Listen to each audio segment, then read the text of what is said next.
Hi, I'm Cathy Caswell, and I know there's a lot going on right now.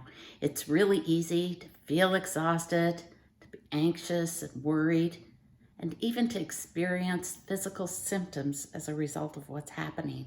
And although I can't change what's happening in the world, I can change how I react to it, and that feels better.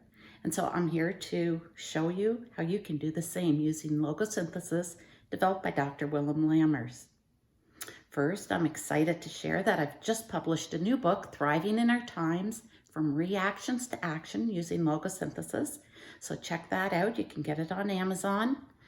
I'm also offering a self-coaching with Logosynthesis course with Mary Leckie, a counselor in Scotland, and we're offering that online via Zoom on November 28th. So you can check it out on my website at cathycaswell.com or thehealthylivingplan.com.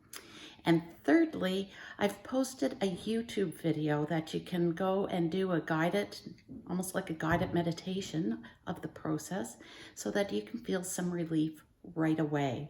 So we are in it together. We're here to support each other. And while we're waiting for everything to settle out and people to figure things out, we can start acting now and feel better and support those around us.